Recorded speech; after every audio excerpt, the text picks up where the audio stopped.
The next submitter, Paul Callister. Welcome.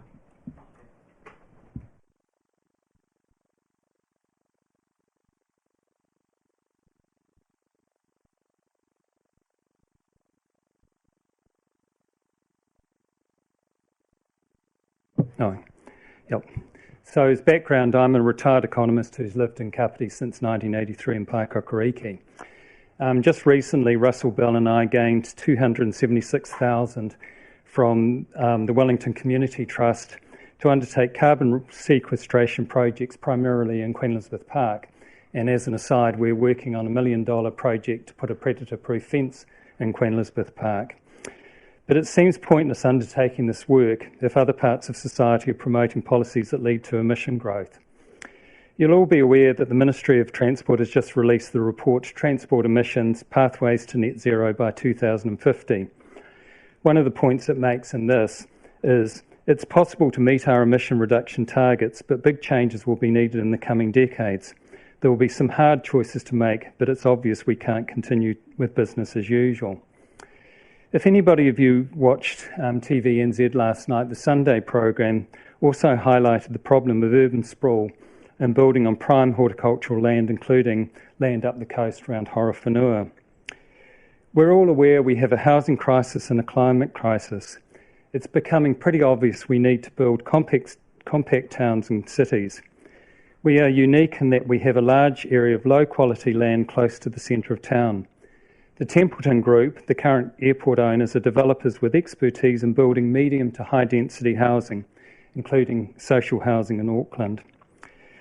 I see in this debate that loud voices often promote the idea of the wider community subsidising their lifestyles, and this is what I see with the idea of subsidising the airport. Instead, I argue we should work with the Puketapu Hapu to create housing, wetlands, cycle tracks and open spaces to help solve the housing and climate crisis. Thank you. Question. I feel like we should ask a question because it was such a good submission.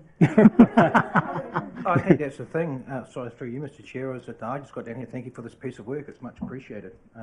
It's really informative. Yeah, I just want to thank you for it. Okay, thanks. Councillor Coates. Thanks for coming along. I'm interested, have you talked to the Templeton Group around what housing ideas they have there? And the reason why I ask is that a lot of discussion has been thrown around about affordable housing, but when you put the question to them, and they answer quite honestly, they're not in the position to reduce the prices of houses or, to sort of meet their markets. Their approach was more packages and helping people into housing. So have you had that discussion with them and their aspirations around housing on that side? No, but strangely enough, they must have been at the hearings earlier today because they contacted me this afternoon, and I'm meeting with Chris Simpson tomorrow at 2 to discuss this very issue. So that hopefully will be an interesting discussion. I mean, yeah, it's going to be challenging. Low-cost housing is a big challenge. Commercial developers can't do it. The government obviously has to step in somewhere along the line with that. Councillor Compton. Thank you. Through the Mayor, again, just to echo the comments of Councillor Halliday, it was a fantastic submission. Just picking up on the comments about the wetland restoration in Queen Elizabeth Park, and obviously you alluded to that on the airport site as well. Have you done any sort of preliminary look at the quality and the extent of the wetlands on that site at all, or? No, in fact, I only just read about it in the paper when the Puketapu Hapu had that open day. I've never seen the wetlands, and it's something I would like to see, in fact.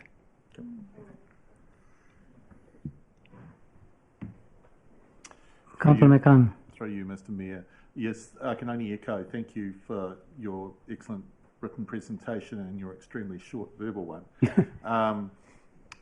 I too had asked the Templeton Group, were they willing to forego some profits for higher density housing, and asked for a one-word answer, and we got yes. So I do hope that you spend some time asking those questions, and I'm going to be in trouble now because I didn't actually ask you a question, but thank you.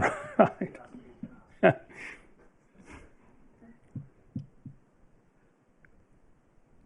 No other questions? Thank you for your submission. Thank you for coming and giving us a verbal. Thank you. Let's call.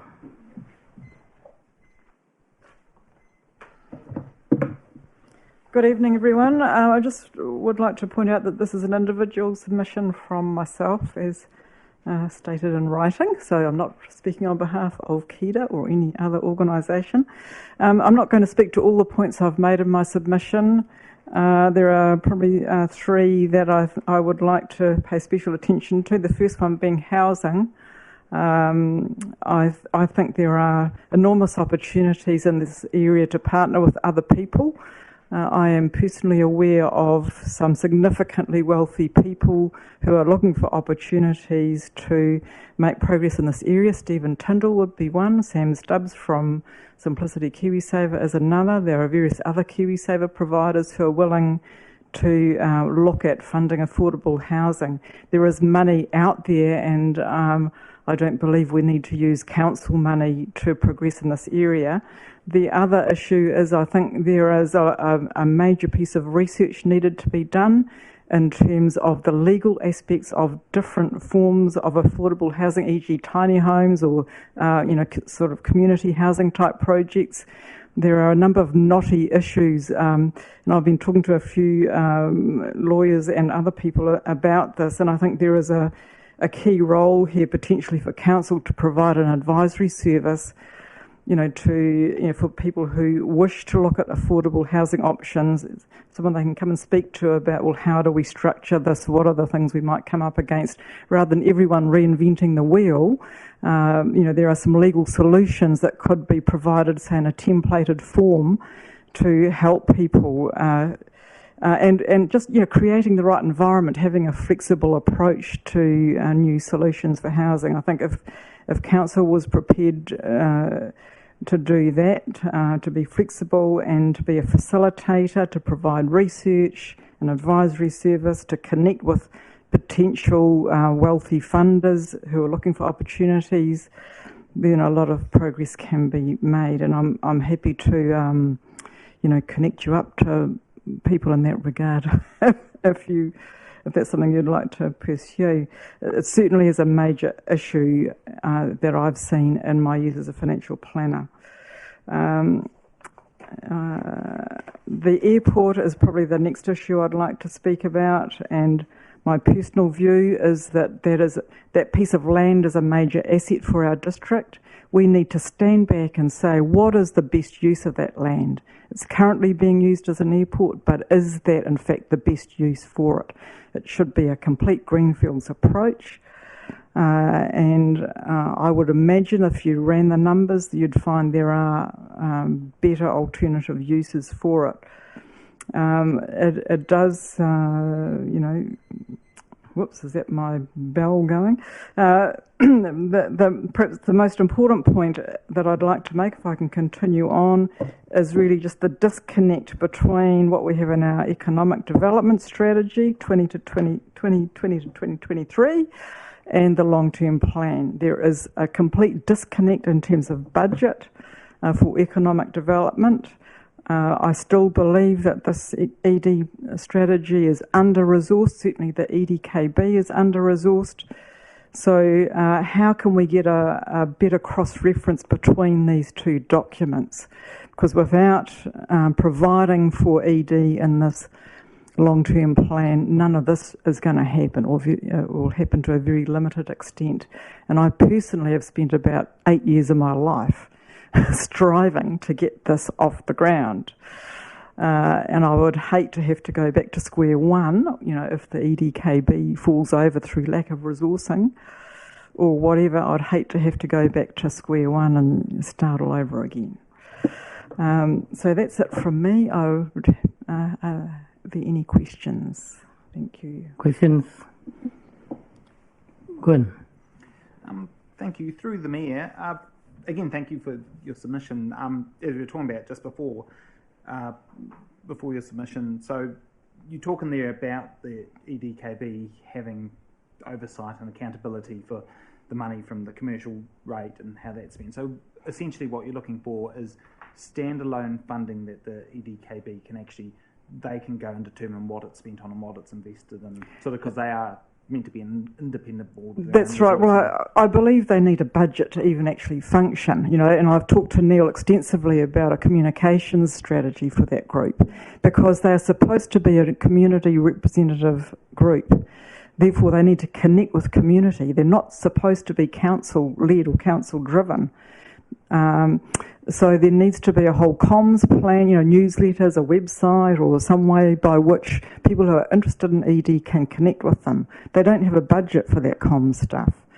They probably need a secretariat. They need to have some discretionary funding to provide to the partner organisations. Because if you look through here, KEDA, the Chamber, there's a number of partner organisations that will be involved in delivering this ED strategy, but they are voluntary groups with no funding. So the EDKB should be in a position to say, well, okay, Chamber or KEDA, here's a few $1,000s to enable you to set up, KEDA is charged with setting up a matching service between investors and start-up projects.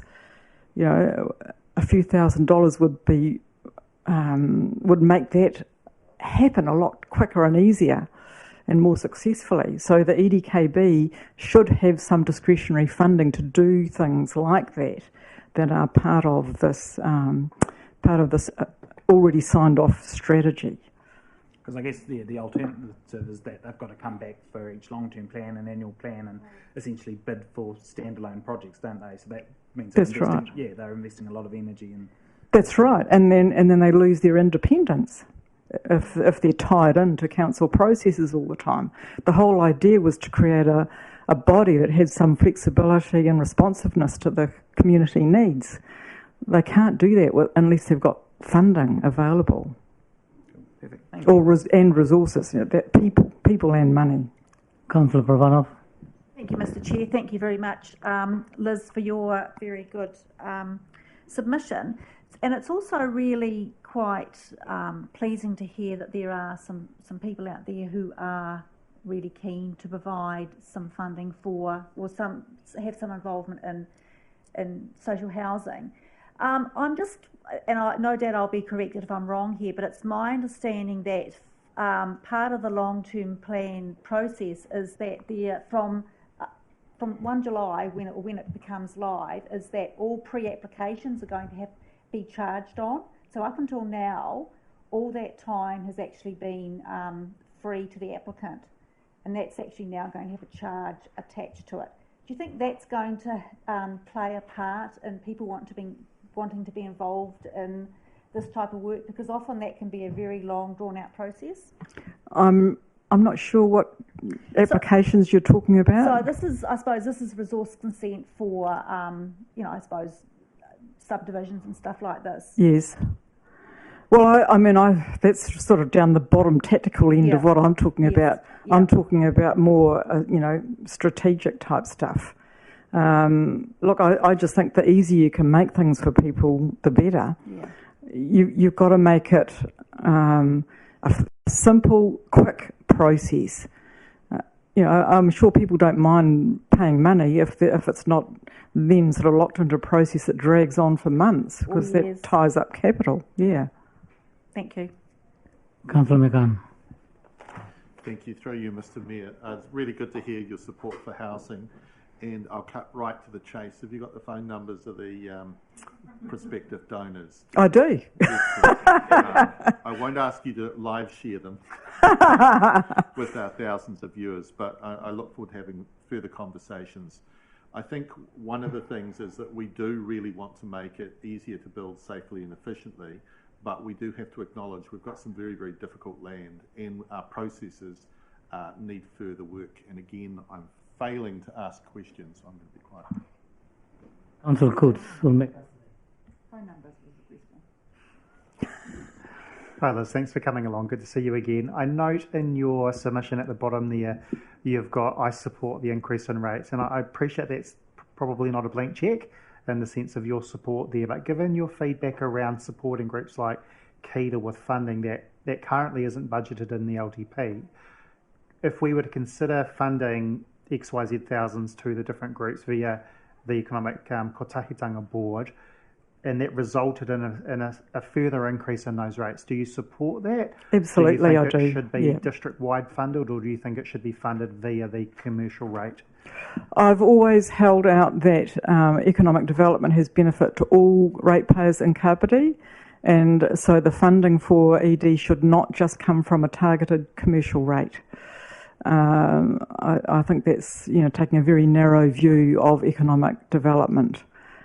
And I have also ad nauseum talked about the difference between spending and investing, and in my view, money that is invested in ED produces a return down the track, as opposed to spending money on tidying parks and reserves or paying consultants fees or whatever. It's a different kettle of fish. We need to invest in our community to get a long-term payoff. So yes, I would support that. Councillor Holiday. Through you, Mr. Chair. Liz, I just saw your comments here around Tīniwhanga Kāpiti Community Centre, believing that 5 million isn't sufficient. What sort of vision did you have in that space? Wow, I mean, I've always loved Te Tākari and Levin. Every time I go there, I think, wouldn't it be fantastic to have something like that in Kāpiti? There's a real push now for community resilience. And, I'm involved in the philanthropic sector, and there's a lot of money going into projects that support community resilience. A key aspect to that is people knowing each other and having opportunities to bump into each other, to connect with each other. We don't have that in Kāpiti. We are a very disparate community, and we don't have a heart. And I think if you had a gathering place, an opportunity, for people to come together and do fun stuff or learn about things, I think that would go a long way towards building our community resilience and our connectiveness, yeah. Thank you. That's great. Anybody else? No? Well, Liz, thank you for your submission, and thank you for coming and fronting up and delivering it. Thank you. Thank you. Thank you for listening. Good luck with the rest of them. Kāpiti Youth Council.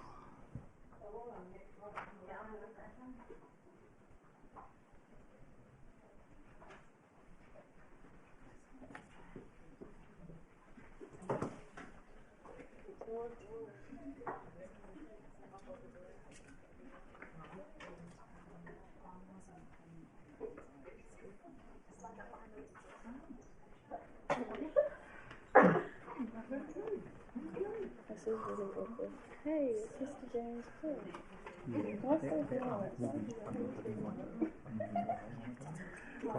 Right. Welcome. Is this a tag team, is it? Okay. Are we going?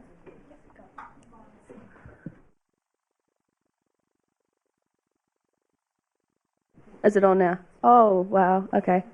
Okay, so we're the Youth Council. This is what we think from conversations and stuff should go into the long-term plan. Hi, I'm Emmy, and I'm going to be talking about increased funding for the Kāpiti Youth Support. Kāpiti Youth Support is a vital service to the young people in our community.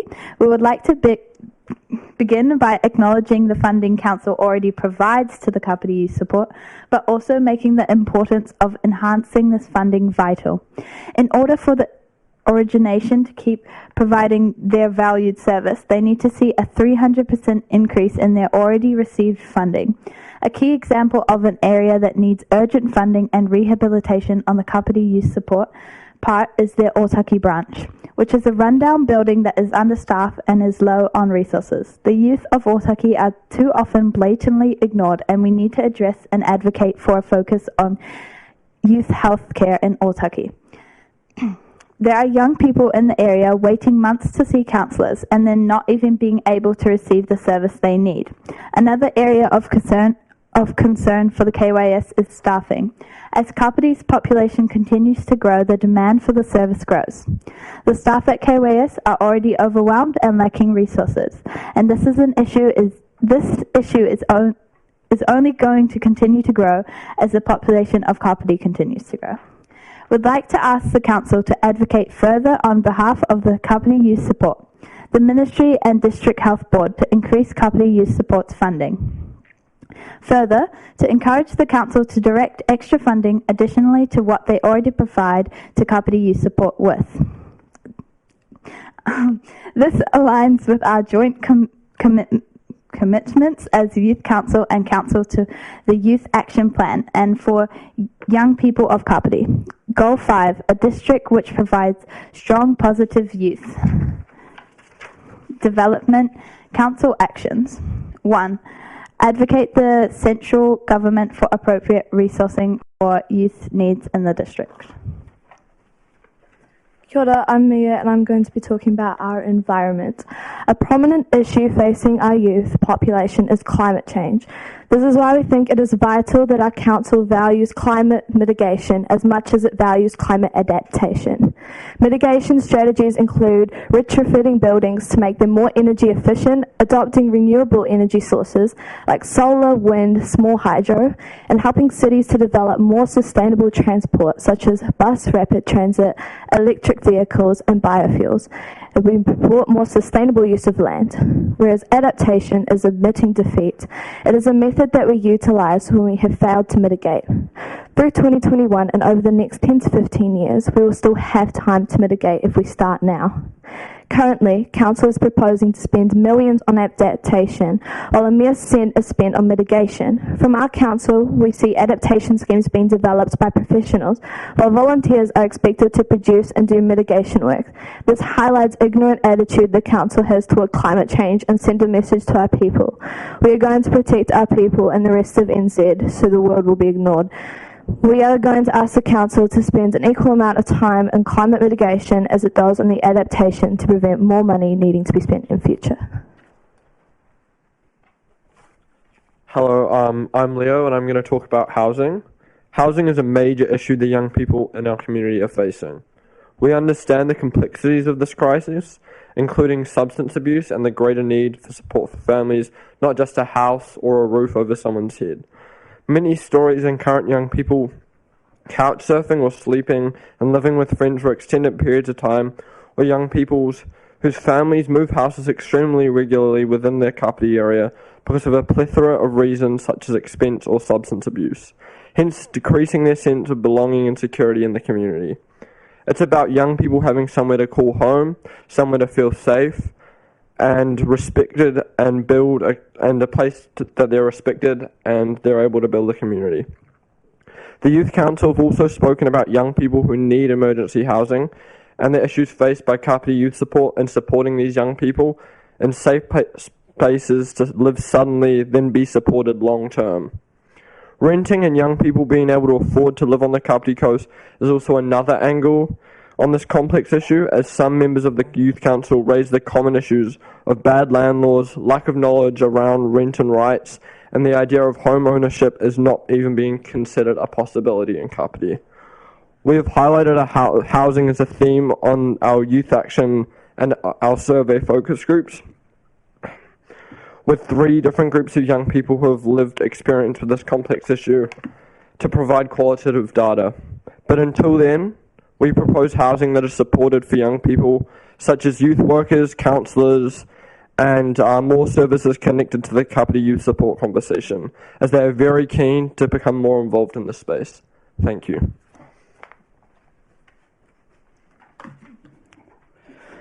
Kia ora, I'm Oak, and I'm going to be talking about the electrification of the rail to Ōtaki.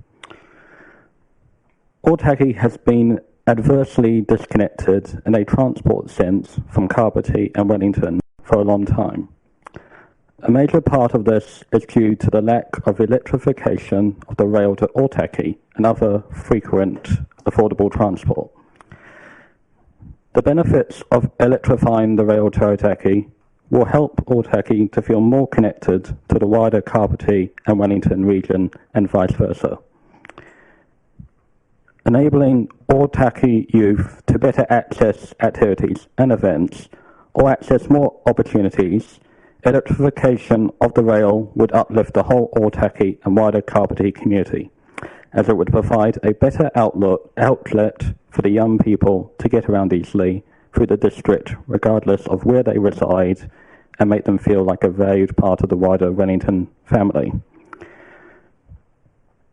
Another barrier local young people in our community face when commuting to work, university, or getting around the district to other activities or for recreation is the expense of public transport.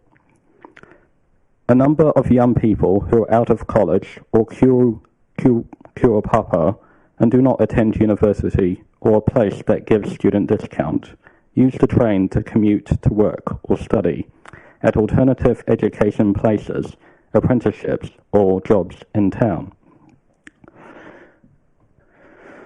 We would like to see fares for trains and buses reduced to increase accessibility for young people, as young people are often earning low income, are on the minimum wage, and spending a significant amount on trains, especially whenever or not they have a student discount.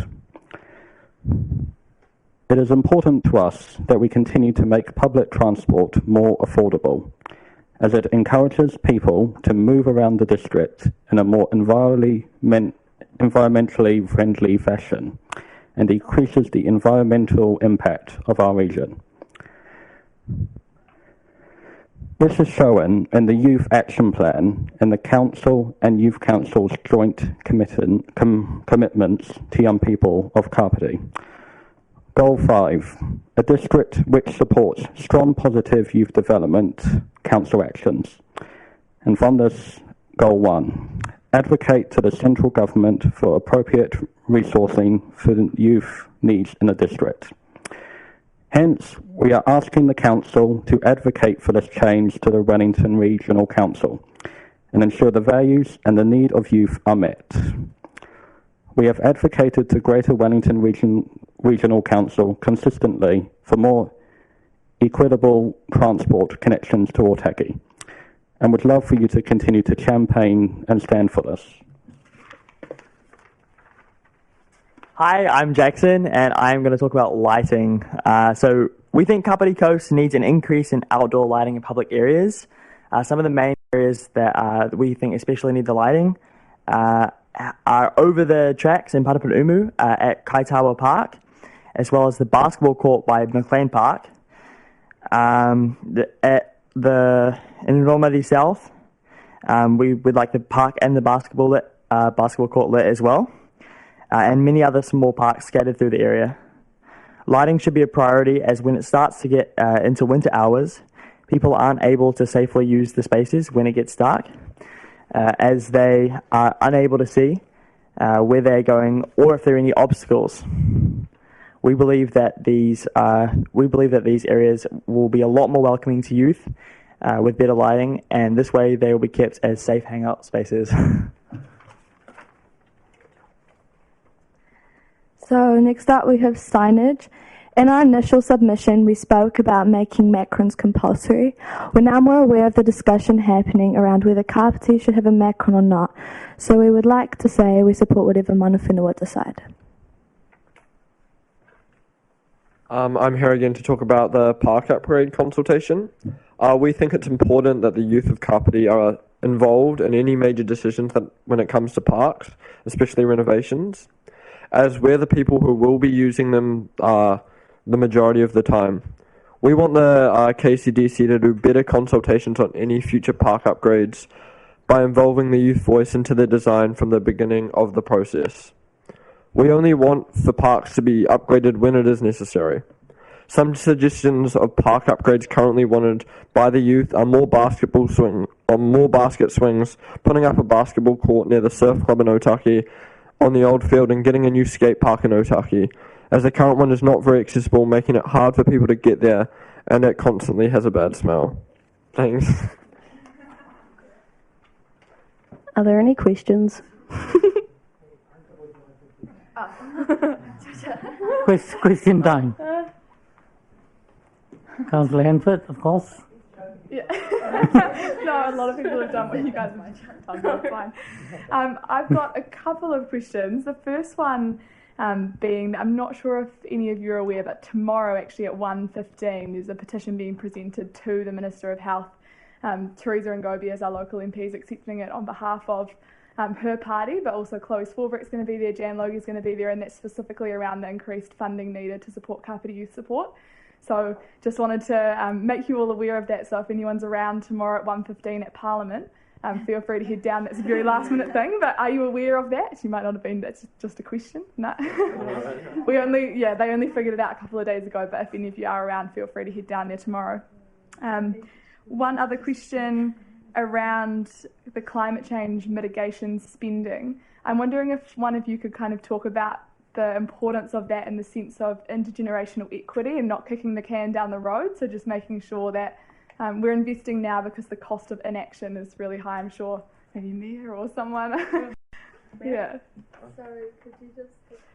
So I guess I'm wanting you to talk a little bit more about the importance of not kind of kicking the can further along for our generation to have to bear the brunt of, and also, as you say, bear the cost of. So I'm wondering if you could just talk more about the importance of that.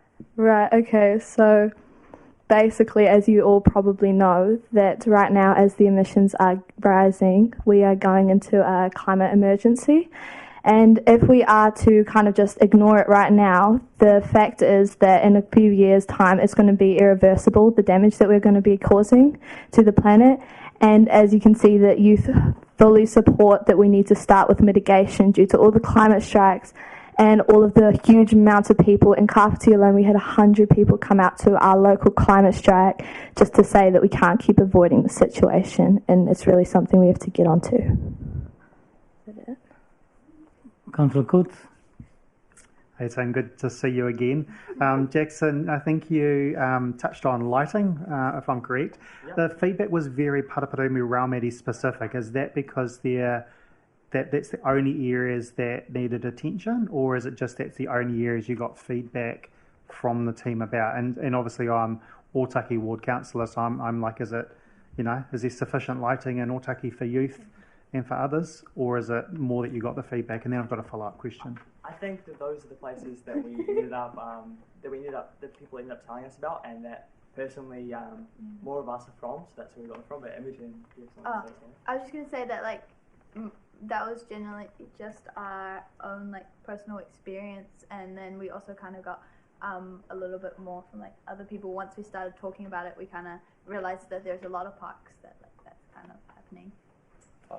Yeah. I'd just like to say we did have a few people from Ōtaki come to talk to us about it, but the general consensus was there was such a lack of lighting that it was kind of something that couldn't be addressed. That's what they said. They're just used to it at this point. There's no lighting except around the main strip. So what their attitude generally was it's not going to happen. There is no lighting. We're used to it, which I think is just kind of shows the lack of action that's been taken. Thank you. That certainly helps clarify it from that perspective. The second one was around the public transport, and I applaud you guys in terms of, from what I can gather, submitting to Greater Wellington Regional Council if we have done ourselves in the past. Could I ask whether the team has considered it at all, the transport connections to the north? So especially for people that want to travel out of our district, not just down to Wellington, but actually through to the Horowhenua and Palmerston North, and if not, whether you would look at some stage talking to Horizons Regional Council around their public transport options as well. Is that something that the team have talked about or see as an issue in terms of employment for young people and accessing? Well, pretty much at the moment we kind of want to focus on our region a bit, not kind of ignoring the fact. So we haven't really talked to anybody like that, but hopefully in the future if we could get that one, we could extend further, Cool. Councillor Compton. Thank you. Through the Mayor, as you may be aware, Rail to Ōtaki is one of my pet projects, and if KCDC could fund it, I'd do it in a heartbeat. Unfortunately not, but I'm speaking to Greater Wellington Regional Council to our submission on their long-term plan, and a big part of that is about public transport connections to Ōtaki. Had the Youth Council put in a submission to that as well? Yeah. Perfect. Because I think you made some really good comments around there about Otaki feeling cut off from the rest of the region because they don't have those public transport links. So that's something I'll look to incorporate when I speak to our submission on Wednesday as well. Kathy. Right, I'll just take one at a time. I've heard your request for more health services. So I was wondering if you would like to set up a meeting with Mayor Guru in his office and with Central District Health Board and discuss the issues in Otaki. That's just one question, something you could do. We've sent letters from the Mayor's office and they're very effective. He gets people here in his office. And I'm just wondering, the students around here, because I'm old, do you have student passes on transport on the buses in Kāpiti? We get student discounts. You get student discounts. If we show our student ID. Oh, okay. It still feels very, very expensive to me at least. If you want to go to Wellington and back, that's $14 now. Yeah. So that's quite a lot, especially if you don't have a job or you have just a few hours of minimum wage job. Yeah. Or people who are just going to uni, even that live here and they're going to Vic or something. That's quite a lot to just go into school every day. Yeah. So what you need is a kind of like a young person's pass, like with older people who've got a gold card.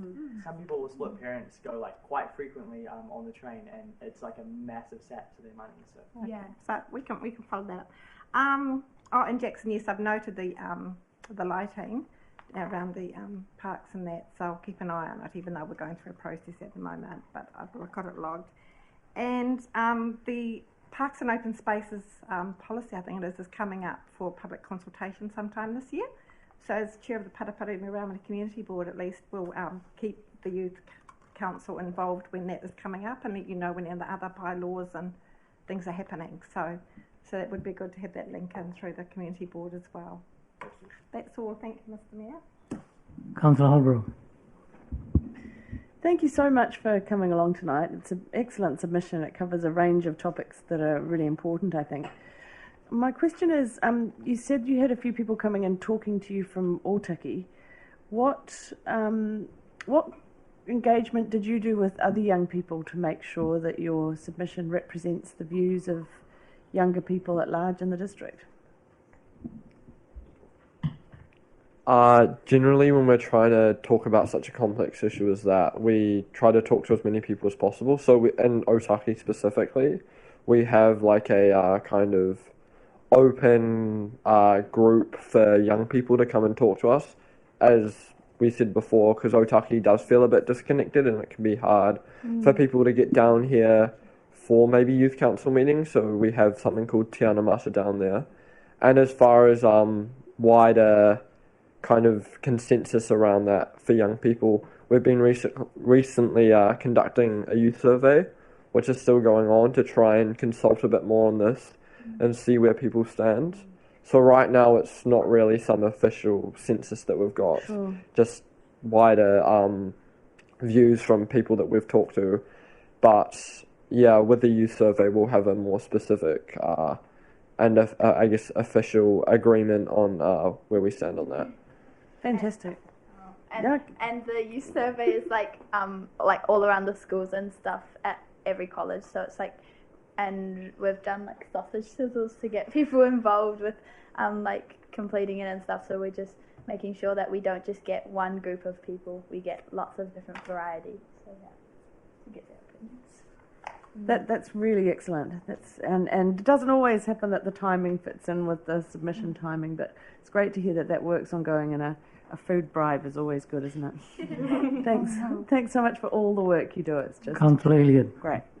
But thank you. I just wanted to talk to you about with the street lighting. As far as I've always known, when you're designing public places, you put lighting in at night to ensure people keep safe. However, I also know that when you're talking parks and areas for young people, that the idea is if there's lighting there at night when it's really cold and really dark, it just encourages people to stay out and not go home. But I've been here quite a while, and I think that's the way it's been the whole time. Do you think that needs a little bit of updating? I'd be really interested to know. I mean, yes, young kids probably shouldn't be out, but people like us, they're teenagers, I can't remember what the park over the track is, but at the park over the track, there's a basketball hoop there, and it says you can play from like something like 9 a.m. to 7 p.m. But it's getting dark like way before 7, so you can't keep playing. So it's kind of like, you know. I think really good point. So now that saving changes, the signs are all out. Yeah. Okay, thank you. And same with all the walking paths through there. I know so many of my friends walk through that park to get home, and there's no lighting, and it's terrifying because there's bushes everywhere, and it's just scary. Right. Thank you. And I'd also like to say, if someone's out kind of around like 7 or 8, it's whether there's lighting or not generally isn't going to stop people, but even if it gets dark, there still needs to be lighting to support young people. We're not encouraging people to go out at 12 a.m. or whatever. We just want people who are there to be safe if they are so. And if you're walking home, you don't really have much of an option. So I feel like regardless of encouragement, it's still important to have them in public spaces. Right, we've got 2 quick questions, one from Councillor McCann and another one from Councillor Pravanoff. Well, thank you very much for your presentation, and Leo, thank you for talking about housing and sharing some of the concerns that the housing crisis has on young people. We have to ask a question, so are you aware that we have a social and housing needs assessment which will pick up some of those stories that you were alluding to from young people? When is that project? It's just on its way, isn't it? It hasn't started yet, but it's a process that we want everyone in the community to take part in, and that includes our youth. Yeah, we'll make sure that we are unaware of it currently, but we'll make sure that people are aware of that. Thank you. Councillor Pravanoff. Thank you, Mr. Chair. Thank you, everyone, for coming along and providing such detailed information in your submission. I have got a memory of, I think, when you presented before about, I think it was some thoughts around the river track along the Waikanae River, and nothing's been mentioned today, and I'm just wondering whether those issues have been resolved or whether they're still ongoing. Can I ask what were the issues? I can't remember. There was some issue. Maybe it was around lighting. I can't remember. If it wasn't an issue, then that's fine. Oh, yes, I was not there, but I do remember us talking about it in one of the meetings. The problem was that you know how when you're going around the river track, there are quite a lot of like side tracks that like cut off. Yes. And they have these big blue posts that say walkers only, like cyclists off. But they've been used for a really long time for just like zooming in and out of. And we were talking about how there were some people had added up like waratahs with lots of wire in between them, and they were almost invisible. And I know somebody who was like cycling along didn't see the wire. They could have easily and they managed to get off in time, but they scabbed their knee, and they could have easily been kind of like smashed into the wire, which is kind of sketchy. But we don't think that was the council. We think that might have been somebody nearby who just didn't like that people weren't adhering to the rule with the blue posts. So yeah, we thought there needed to be a little bit more regulation around there, and maybe even just leave it open to the cyclists and whoever else might want to use the path as well. I think it was more of a short-term solution, like a easily fixed solution, rather than something that needs to go in some more long-term thing. Yeah. Thank you. Well, thank you very much. And excellent submission. Thank you so much for coming. You can all go back home and do your homework. Thank you. Have a nice night. Yeah. Right, the next summit, Olivia Campbell.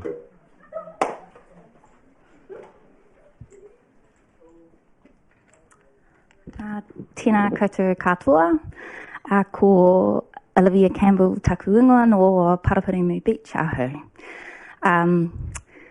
Hi everybody, my name's Olivia. I must apologise in advance, may I introduce my 2 of my 3 sons.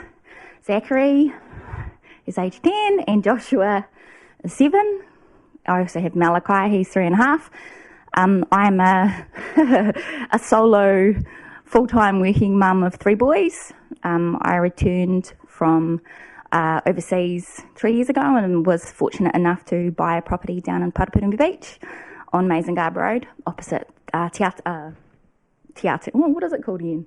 The BMX track and the netball courts. So again, if you were to read what is written in front of you, it's a bit of a mess. I'm a bit of a hot mess mum, and I did that at 10 o'clock at night via your survey. So just a bit of context in relation to the issues that I want to talk about. I used to work at council a long time ago. Guru back then was a reporter. You probably remember me in my fresh 20s as a resource consents planner. So I was fortunate enough with my British passport to travel overseas and work in a number of places. Apologies. I'm a senior resource consents planner at Pororoa City Council.